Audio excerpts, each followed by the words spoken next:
Guys, this is Andrew. I'm back with another video. So today I want to talk about Coinsquare. Coinsquare is an exchange that is headquartered in Toronto, Canada, and it's looking to take over Canada, US, and UK.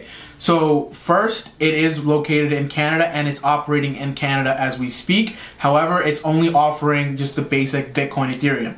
So it is set to expand into the US and UK in Q2 of 2018. When it's supposed to do that, it's also supposed to add one of the coins is Ripple. So the CEO said that he strongly believes in Ripple and it's at #1 in the line. So they are supposed to add Ripple before Coinbase does. And he kind of talked about it as like a race. So he said that we're trying to basically run a race but do it the right way, and that's what he was saying in an interview. And he was trying to say that Coinbase is not listing Ripple, but we will be the first ones that will be listing Ripple. Not the first as the first exchange, but the first in Canada, and then they'll bring it to the US and the UK.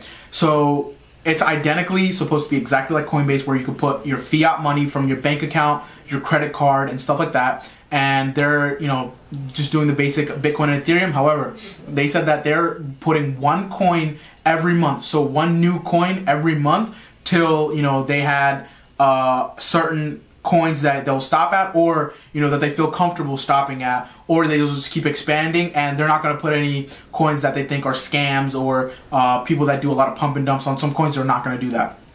So basically the main coins that have a real purpose and are already having a solid market cap and have a volume, that's the ones that they'll put on it. So what makes Coinsquare different from all the other exchanges?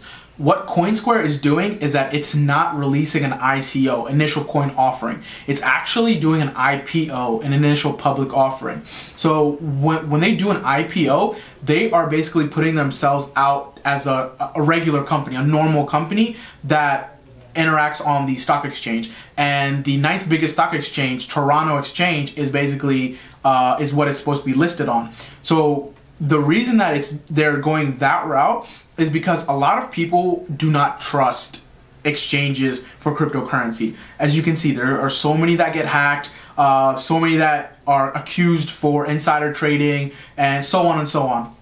So they want to take a new approach to gain customers' trust. So what the one thing that they're doing is, with an IPO and it's a public company, they have to release all their statements. They have to make basically the public aware of what they're doing, how they're doing it, and if the government asks, can we see this, they have to provide it. There's no shady business, basically. And that's one of the key points that they're really marketing on, is that they are the first exchange that will be an IPO listed on Toronto's exchange. So as soon as it comes to the US and UK, I do believe that it's going to take off, because they are mirroring it almost exactly like Coinbase, and you can use a bank account.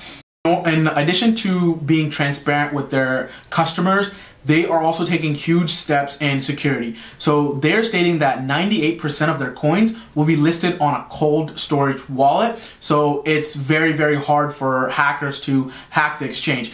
You guys might have been in the news listening to recently saying that this exchange got hacked for 10 million, this exchange got hacked for $100 million. So Coinsquare is taking an approach where if your coin is not on a hot wallet, it cannot, and it can be hacked. But if it's on a cold storage wallet or cold storage, it cannot be hacked. So rather than having it as on a hot storage, it'll be a cold storage. If you guys don't know what the difference is, a cold storage means that the server or the wallet is offline. So when it's offline, no hackers can hack it because there's no internet service to there. So whereas the other wallets could be a hot wallet, which means it's online and it's actively on the servers, and anyone that can hack there or get past their security can get to the wallet and take your coins. So that's a huge step in security that they're also mentioning. In terms of Ripple, I just want to say that a lot of people did expect Coinbase to take it, and the speculation rose the price a lot. However, when Coinsquare adds it, I do believe that not with speculation, but with volume, a lot of people will start buying it as well. So you can see the price increase. And Coinsquare has also been kind of putting that in the highlight with Ripple over and over again. So I just wanted to state that as well, that that is one of the things that they're working on. But all the other coins will also start seeing more volume from different countries, and people will feel more secure that this company is basically publicly traded, and they're taking more steps to have better security, and they're also expanding it, like I said, to the US and the UK, and maybe in the future they'll expand it to Asian countries as well, so we could see a lot of volume, and this could be one of those big name companies. So I also wanted to talk about Robinhood, which I'll make another video of, and a lot of people have been buzzing about Robinhood and like the no fees. However, there are some fine prints that people have to read, so I will make another video on that. So as far as Coinsquare, I'm very eager to see this in the United States in the second quarter. I can't wait to try it out and use it. Hopefully it will be great, and we don't have to pay all those extra fees that we pay with Coinbase right now. So I want this to succeed and get a lot of volume as well. So I will probably do another review once it comes out to the US. But until then, you guys have to be on the lookout for Coinsquare, and it could be the Coinbase killer, as a lot of people put on Twitter. So I hope you guys enjoyed this video. That's all I have for you guys today. And if you guys would, please like, comment, subscribe, and share this video. Thanks, guys. Have a good day.